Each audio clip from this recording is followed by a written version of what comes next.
নমস্কার। যুক্তি তর্ক সঙ্গে অর্কয় আপনাদের স্বাগত। আপনাদের সঙ্গে আমি অর্কপ্রভ সরকার। 20 অগস্ট সুপ্রিম কোর্টে প্রধান বিচারপতির বেঞ্চ আরজি কর কাণ্ড নিয়ে শুনানি হলো। 22 অগস্ট সিবিআই তদন্তের স্ট্যাটাস রিপোর্ট সুপ্রিম কোর্টে জমা দেবে এবং চিকিৎসক স্বাস্থ্যকর্মীদের সার্বিক নিরাপত্তার জন্য ন্যাশনাল টাস্ক ফোর্স গঠন করার কথা বলেছেন ডিওয়াই চন্দ্রচূড়। প্রধান বিচারপতি কিন্তু ওই আরজি কর হসপিটালের কর্তৃপক্ষ থেকে শুরু করে পুলিশের ভূমিকায় যার পর নাই ক্ষুব্ধ। এফআইআর হতে দেরি হলো কেন, আরজি কর হসপিটালে ভাঙচুর চালানোর সময় পুলিশের কি ভূমিকা ছিল এবং অধ্যক্ষের ভূমিকা, সিবিআই এর আতস কাচের নিউজও আছে। সুপ্রিম কোর্টের প্রধান বিচারপতি অধ্যক্ষের ভূমিকায় রীতিমতো ক্রুদ্ধ। জল অনেক দূর গড়াবে। শুধু এটা আরজি করের ঘটনার মধ্যে কিন্তু সীমাবদ্ধ নেই, দেশ জুড়ে যে প্রবল একটা উই ওয়ান্ট জাস্টিস বলে মানুষ পথ নেমেছে, জনরোষ কার্যত আছড়ে পড়েছে। দেশের সর্বোচ্চ আদালত মানুষের এই স্বতঃস্ফূর্ত প্রতিবাদ থেকেও নিজেদের আড়াল রাখতে চায়নি, সেই জন্য সুও মোটু তারা একটা কগনিজেন্সে নিয়েছে। ভারতবর্ষের সলিসিটর জেনারেল রাজ্য পুলিশের ডিজির ভূমিকা নিয়ে প্রশ্ন তুলেছেন। অনেকদিন বাদে দেশের সলিসিটর জেনারেল রাজ্য পুলিশের ডিজির ভূমিকা নিয়ে সওয়াল করলেন, প্রশ্ন তুললেন।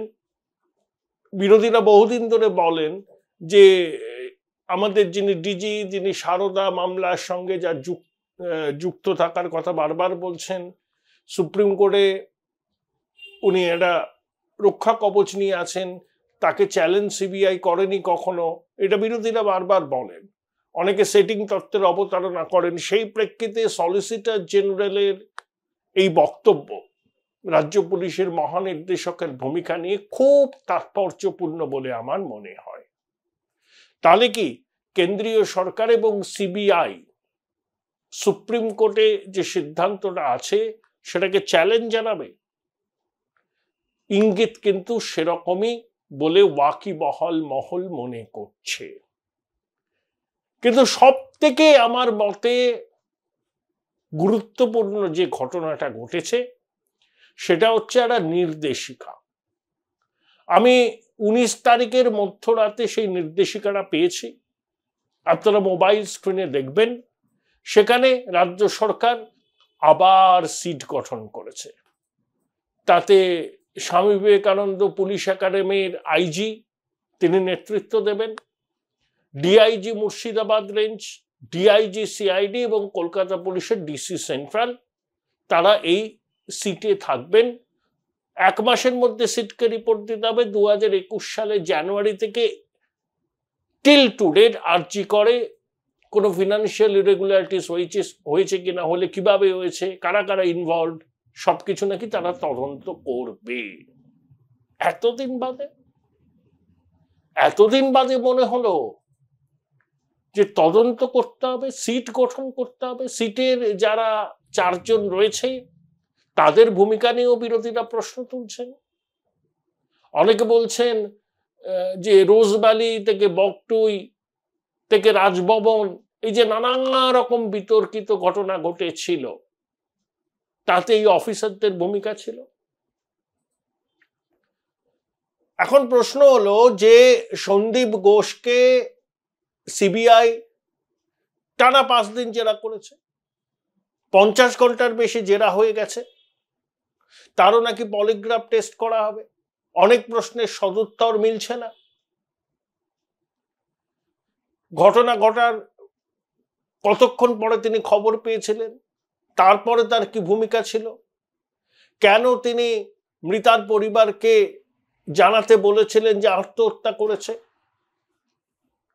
নিরাপত্তা রক্ষীদের সঙ্গে ওই অধ্যক্ষের কি সম্পর্ক, এখনো পর্যন্ত ধৃত সঞ্জয় রায়ের সঙ্গে অধ্যক্ষের কিরকম পরিচয় ছিল, অনেক প্রশ্নের সদুত্তর তদন্তকারীরা পাচ্ছে না, কিন্তু তিনিই হচ্ছেন সোনার খনি, নাটের গুরু।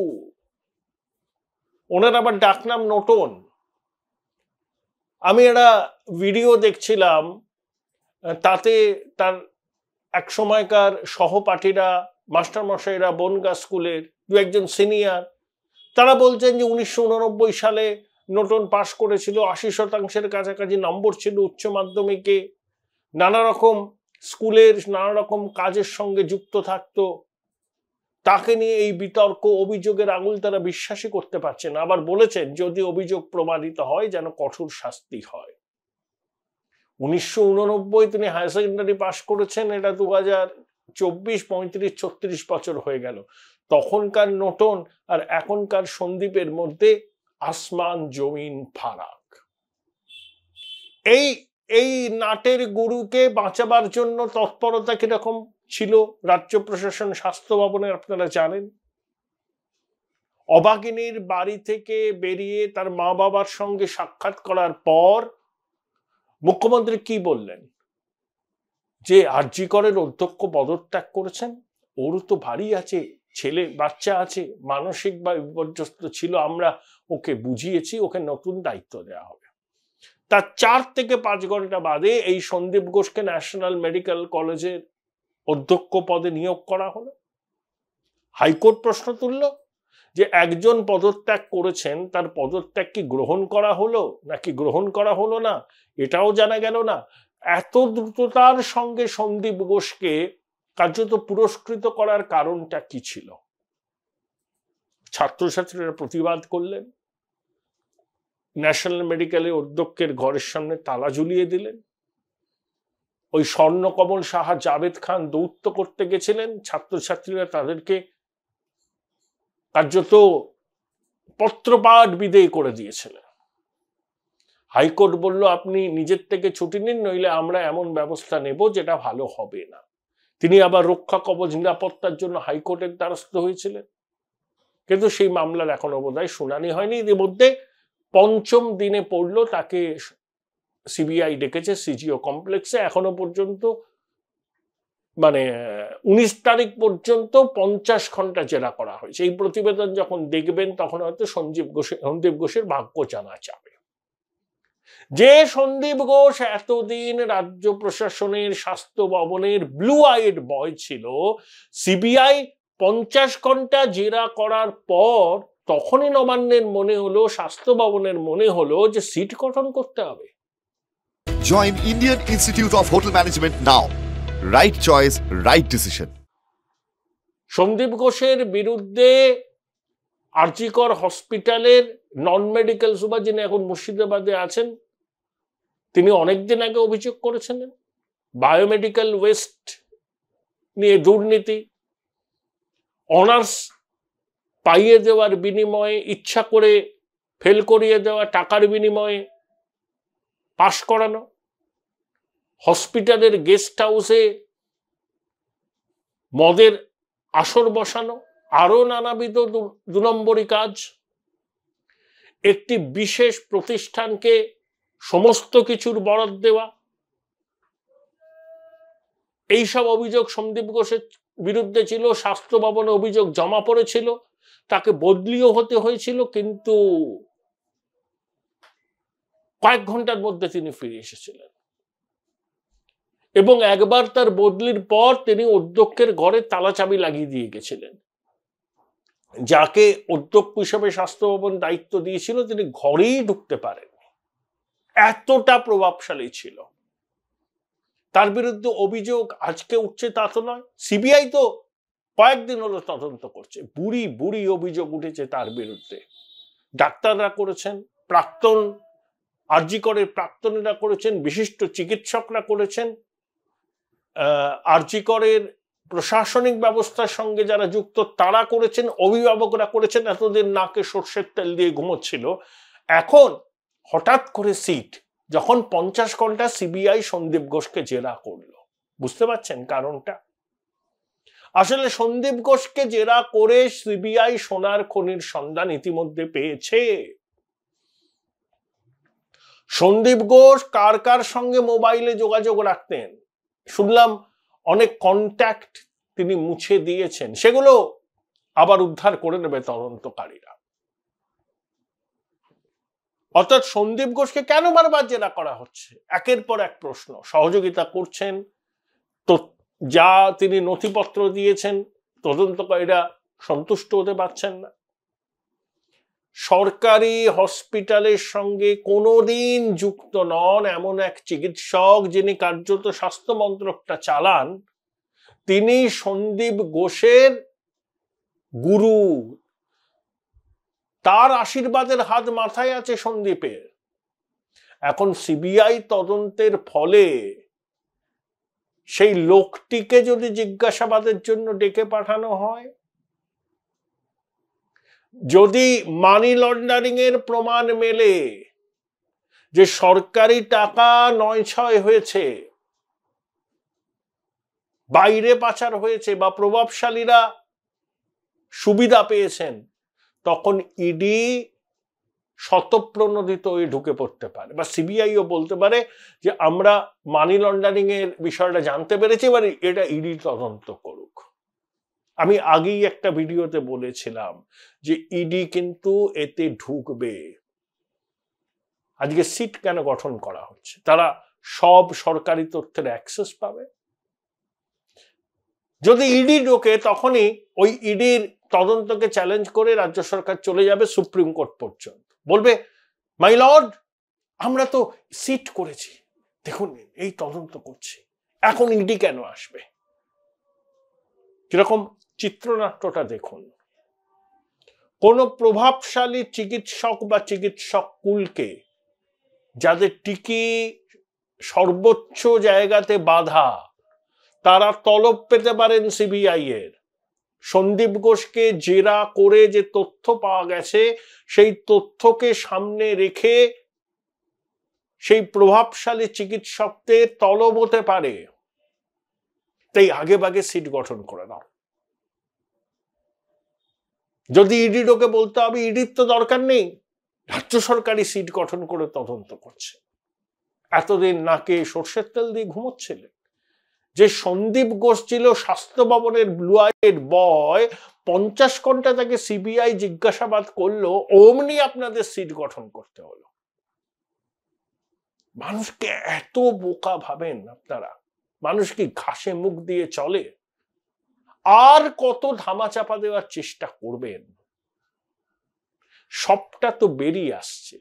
স্বাস্থ্য ব্যবস্থার যে কি হাল, সেটা তো বঙ্গবাসী বুঝতে পারছেন। দেখুন, আরজি করের অভাগিনীর মৃত্যুকে কেন্দ্র করে যে প্রতিবাদ হচ্ছে, সেটা স্বতঃস্ফূর্ত, কেউ সেভাবে সংগঠিত করেনি। মমতা বন্দ্যোপাধ্যায়ের এই 13 বছরের শাসনকালে এত বড় বিক্ষোভের মুখে তার প্রশাসনকে পড়তে হয়নি। কিন্তু একের পর এক ভুল পদক্ষেপ, একের পর এক ভুল পদক্ষেপ, যার পরিণতিতে রাজ্যের একটা বড় অংশের মানুষ তাদের ক্ষোভটাকে রাজপথে আছড়ে ফেলছেন, রাজপথে প্রকাশ করছেন, সমাজ মাধ্যমে ক্ষোভ উগড়ে দিচ্ছেন। সর্বভারতীয় স্তরেও প্রতিবাদ হচ্ছে। দেশের কোন জায়গায় প্রতিবাদ হয়নি? সর্বভারতীয় সংবাদপত্রে হেডলাইন হচ্ছে, এমনকি বিদেশে হেডলাইন হচ্ছে। বড় বড় নামি দামি আন্তর্জাতিক খ্যাতি সম্পন্ন সংবাদ মাধ্যম প্রথম পাতায় আরজি কর এই অভাগিনীর অত্যাচার খুনকে নিয়ে শিরোনাম করছে। পুলিশের ভূমিকা প্রশ্নের মুখে, যেন কমিশনার বলছে I am angry, we are angry with you mister Goel. কিন্তু এটুকু বিশ্বাস করি, কলকাতা পুলিশ যদি চায়, তাহলে নিরপেক্ষভাবে পেশাদারিত্বের সঙ্গে তারা তদন্ত করতে পারে। কলকাতা পুলিশের আধিকারিকদের উপর সেই আস্থা আমার আছে। কিন্তু ওই দুর্ভাগ্য, সবকিছুই রাজনীতির অঙ্গুলি হেলনে চলে, সবকিছুর মধ্যে রাজনীতির খেলা থাকে। তাই ইচ্ছে করলেও অনেক সময় তদন্তকে তার লজিক্যাল কনক্লুশনে পৌঁছতে পারে না কলকাতা পুলিশ। এই প্রশ্নগুলো বারবার উঠছে। কিন্তু এটা আবার ভুল পদক্ষেপ। এই যে সিট গঠন, হঠাৎ করে সন্দীপ ঘোষকে এবার বলির পাড়া করে দাও, আর যে প্রভাবশালী চিকিৎসক বা চিকিৎসকরা এবং তাদের সঙ্গে যুক্ত সম্পর্কযুক্ত প্রভাবশালীদের গায়ে যাতে আঁচ না লাগে, সন্দীপ ঘোষ লস কেস, ওকে বলির পাড়া করে দাও।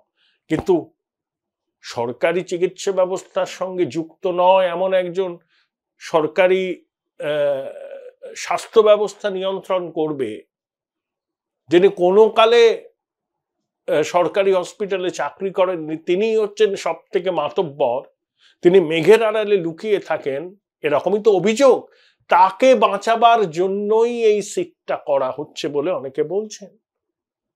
কারণ বললাম, সিবিআই 50 ঘন্টা জেরা করার পর মনে হলো একটা সিট গঠন করতে হবে। কি ভাবেন আপনারা মানুষকে?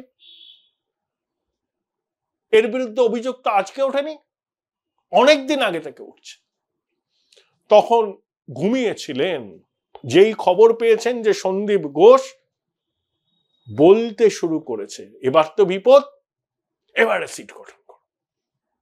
যদি ইডি ঢুকে পড়ে, বলবে কেন ইডি, আমরা তো তদন্ত করছি, এই দেখুন সিট করেছি, যাতে ইডির তদন্তকে আটকানো যায়। এটাই হচ্ছে কারণ বলে অনেকে বলছেন।